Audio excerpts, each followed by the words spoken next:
Mhm. Hi, Nathalie. Thank you so much for joining me on this podcast. I really appreciate it. How are you doing today? Thank you. And thank you for your patience. I'm doing okay. Yeah, Thank no you. problem. No problem. So, yeah, last time we discussed our pre-podcast call, we mentioned we're going to talk about money and mindset, which is like a passion to talk about and share with our audience. So, before we get into that, I want to know more about you, like why you chose to be in the business world. Is there something you really wanted to do with your life, or like it just accidentally happened, like you get into like in the business world? Yeah. So I actually never ventured to really go into entrepreneurship or start talking about money or mindset. Hmm. I've always been interested in like psychology or like that world, the deeper inner world or Yeah. the working of the human mind. That's why in undergrad studies, I studied psychology and human behavior because I was always intrigued by it. Um, and I saw real world applications for it, but never really dug into business or how to turn it into a business or any of those things. And I don't even really know maybe the snowball into money, but Yeah. it kind of happened after I had spent some time working on my own personal credit and getting denied for like everyday luxuries. Like I was trying to buy a car at the time. Hmm. I saw how that impacted my mom being a single mother and owning a home and those kind of things. And then once I had fixed it for myself, I noticed that a lot of people in my age group were asking questions about how I was able to do it. And it kind of turned itself into a business that way. Right. People were paying me, people were giving me referrals via word of mouth. Yeah. And it snowballed into me having to learn how to take this practice that I was practicing at the time and then just turn it into a business and structure it and Hmm. learn customer service and marketing and podcasting, learning how to speak on a podcast without Yeah. saying and like those pieces that contribute to your professionalism and your business growing and expanding and becoming what it is that you want it to become, Yeah. profitable and profitable. So I I kind of fell into it. It was a mistake. It was an innocent mistake that turned into a business that I could help other people with. And I'm happy. It's a happy mistake.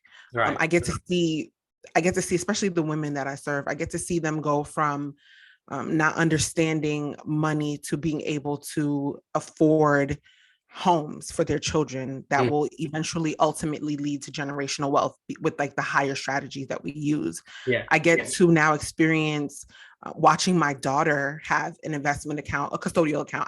I manage it because she's a minor, she's one, but having the option of knowing how to do those things, Yeah. and then watching other people benefit from the mistakes that I've made. It's a happy mistake for sure. Yeah, that's great. So in terms of like choosing the topic wise is today what we're going to discuss, which is money and mindset. Mhm. Why did you like choose those topics? Is that like really close to your heart, or like is there something you really admire in terms of like in comes of like any kind of topics? Like first thing Mhm. is money and mindset. Yeah, no, for sure. So, like I said, like I mentioned, psych, I study psych in undergrad and Yeah. human behavior specifically. And us as humans are very interesting beings, right? Mhm. If you think about your relationship with money, most people don't even really look at it as a relationship. And that's the first shift that people have to make when you start to understand that we really have a relationship with everything. There's how we approach it, and then how if we don't approach it correctly, we become slaves to it. We don't have the ability to master these things. They are masters of us, right? Yeah. And interestingly enough, I I have the good fortune, and I don't know how it works for other countries, but I have the good fortune of living in one of the most economically stable countries in the world. So I have the privilege of being able to talk about money and mindset when other people in maybe lower economic situations or circumstances or countries, wherever they live, they would look at me like I'm crazy because I work hard. So how come I'm not a millionaire? I work hard. How come I don't have these means? But your circumstances, especially if you live in this country, you have the privilege of looking at the ability to make money, earn more, and have more, right? Yeah. That's why people leave their countries and come to America to live the American dream. Yeah. So that relationship with money helped me see the how I am privileged to be here, how people do leave their country to come here, how if you don't really understand how money works, you're going to be in a poverty cycle. And that the understanding that money was a relationship brought all these things to my awareness. So they're all interconnected in a way. And then the second piece was the behavioral piece, because you can understand it's a relationship, but then how let's use a person-to-person relationship, right? Let's say we're dating. Example. Right. This is an example because everybody's always trying to figure out who I'm dating, but this is an example, right? So let's say we're in a relationship and how I respond to you is very poorly, right? So I'm not considerate of your time. I'm not grateful for the things you do for me. I'm not conscious of your needs. That's my behavior towards you, right? Yeah. You can bring it to my awareness all you want, like how this is impacting our relationship. Now let's transfer that idea to money. If you are mismanaging your money, if you're not aware of how much is coming in and how much is going out, if you're not staying on top of your expenses versus your income, those things will impact that relationship, right? So a lot of the mindset piece, whenever I have clients that now their awareness is raised, you're aware that you're now in a relationship and you have to function healthfully in this relationship with money. The next piece is observing how you respond. Like literally, if I ask you what your goals are, do you have them? Right. If I ask you to save 30% of whatever you make every single week or bi-weekly or monthly, however you get paid. What happens to your mind when you are challenged, when you're put in that situation, when you're challenged? What is your behavior? What is your default behavior? What is the first thing that comes to mind? If I ask you to stop eating out so much, or if I ask you to start investing, what is your relationship with risk? How does the risk make you feel? Does it make you scared? Does it make you excited? Are you making calculated risk? Are you making risk out of information that you see on Facebook or Instagram or TikTok? That's a whole thing, right? Yeah. So the second piece is the behavior piece. Now that you're aware that you're in a relationship and you know how you're functioning in that relationship, can you change your behavior? And those two things are instrumental in actually making money, keeping money, and then growing money. Because as you, and I want to kind of backtrack a little bit, because people think the mindset piece is just fluff, because we've been so inundated with information about mindset. You have to have a positive mindset, but nobody really talks about what mindset actually is, right? So the mindset piece is important, because it's like trying to put a Band-Aid over a bullet hole if you don't address the mindset piece. You can make $1 million. It won't matter if you don't know how to keep it. You don't know how to invest it. If you don't know how to grow it, you're going to blow it. Look at lottery winners. That's kind of their whole thing. A lot of them don't keep their wealth or whatever money that they attain. So the mindset piece is important. And without it, you will have difficulty, because every new level will require a new mindset. It will require a new set of skills. It will require more information. It will require a different part of you to kind of kick in mentally to understand, I can't do the same things I used to do anymore. I can't spend the same way I used to spend anymore. What I value is going to change. So mindset matters for sure, because it informs your behavior. Yeah. So do you think what is the main thing people need to take care of in terms of their money wise? So is they need to earn more money, or do you think they need to manage properly their money, like you mentioned, put 30% on a saving, or invest it, or just do other stuff like where you can think about long term, like your rainy day investment or like your savings. So what do you think is like the most important part, like if someone gonna get second job or make more money, or like they need to learn how to manage it properly, or Mhm. some people have like both issues, like they're not earning Mhm. enough to do that anyway. Mhm. So a Yeah. lot of Americans and UK and everywhere parts of the world is struggling Right. where they're just pay to paycheck living, and they don't have that enough to live off, like if something goes wrong or they lose their jobs. Right. Well, I think both are important. Mm. I don't think one really matters more than the other as much as it is a matter of being strategic, Yeah. right? So you don't know what you don't know. And when I realized that I don't know what I don't know, I sought to fill in gaps of information. Hmm. So if I'm saying to you that you can make money and make more money and also prioritize sorry, I'm trying to blank, and also prioritize making sure that you have control over your money, both things can be true. So I'm going to give you a little bit of insight into one of my strategies that I use with my clients. And this is after they fixed their credit. Right. This is after they understand their budget. This is after they know what their discretionary income is. So they've already gone through the mindset piece and they've gone through the work, right? They've done the Yeah. work. This is high level now. I do something called manufactured spending, and it is a way of making sure that you can save money, make money while Yeah. also accounting for your expenses.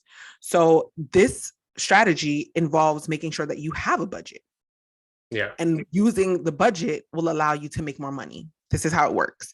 So every single month, and I'm going to give an example for what I do. Every single month, I put all of my expenses on credit cards. Everything that can go on a credit card goes on a credit card. Hmm. My debit account, my checking account is really just to pay off my credit cards. I Right. don't even really use it, right? If I can get a direct deposit to my credit card, I would.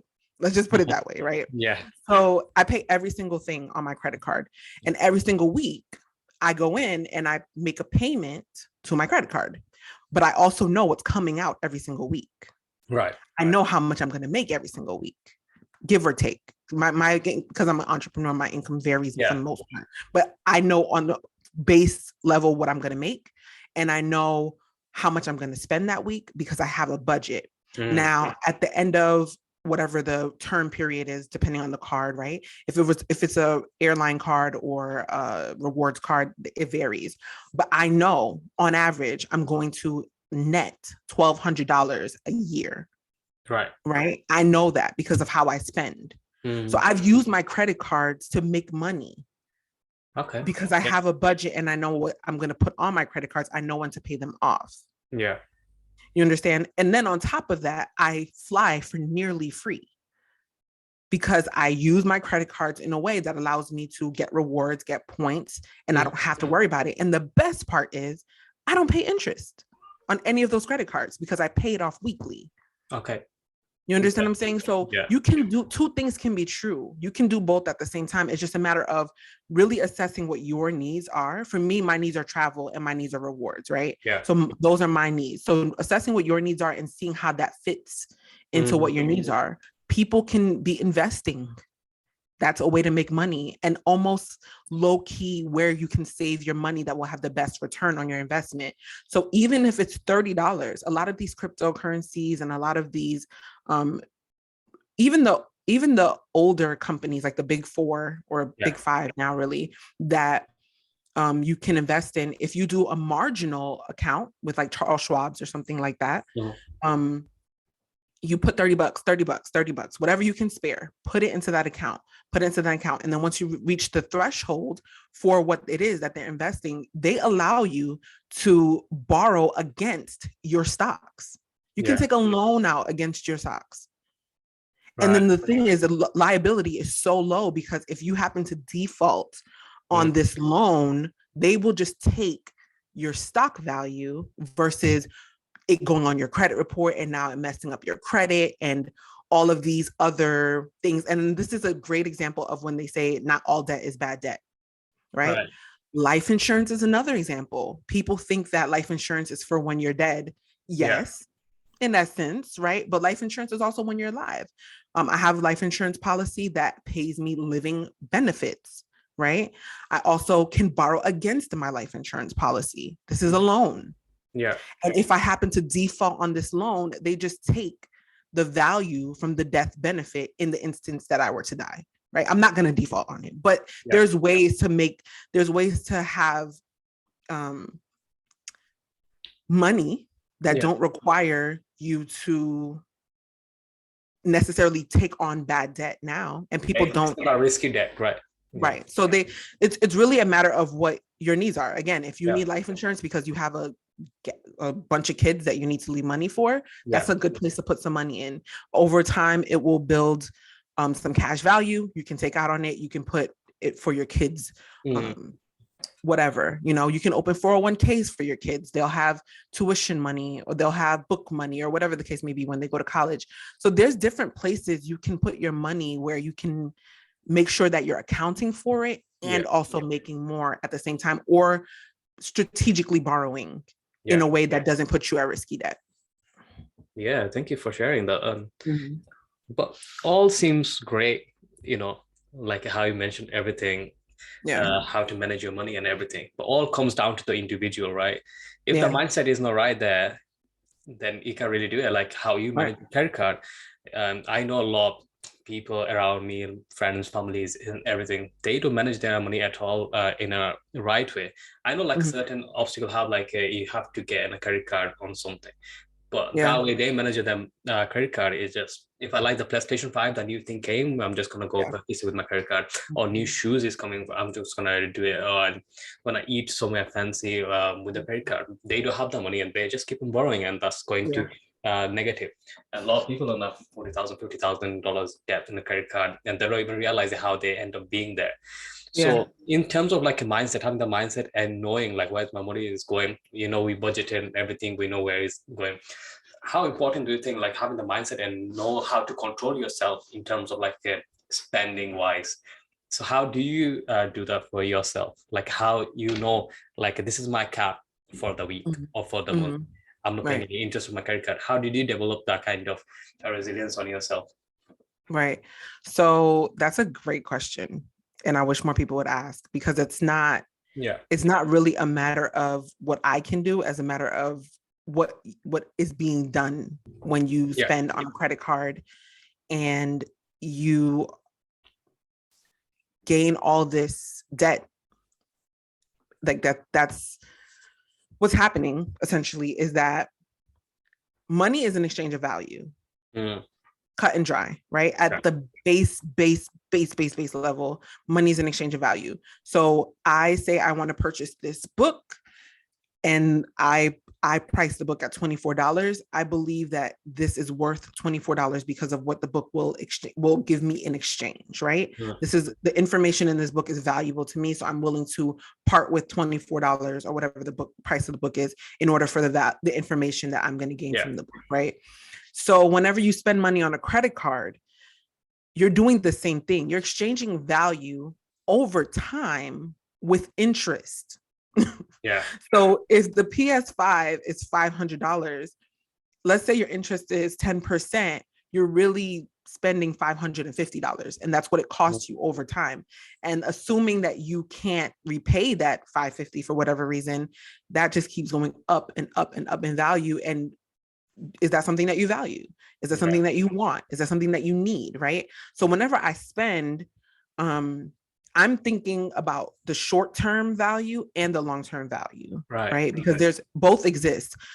I'm going on vacation for my birthday. There's short-term value in that, right? Maybe even long-term value. I get to relax. I get to, take care of myself. I get to drink and party, and I like to do that. So, there's a long and short-term value because I'm taking care of myself over, but I'm not compromising anything that's going on long-term. It's not at the expense of my mortgage. It's not at the expense of my car note. So that's kind of where the mindset comes in. Is this important to me right now? Is there an exchange of value right now that gives me either short-term or long-term benefit? And once you make that determination, it becomes quicker. People don't want to go through that little period of time where they're challenged, right? But once you get over that, you'll be making these decisions in a snap. Oh, nope, that's not important. I don't need that right now. Or I'm not willing to exchange this value for it right now. And it becomes, what's the word? Ingrained. Yeah. So it just like automatically happens, right? Right. Like driving, you don't think about driving anymore. You drive for years. You just get in a car, you turn, everything's automatic. You're not even really doing it. You're just moving from muscle. Yeah, you just see your subconscious mind, it's just working for you, and it just is happening. It's just like a daily habit and daily routine by how we brush our teeth without like realizing it. Just go and do. Then you're making your breakfast, you have to do it. It's the same way like works.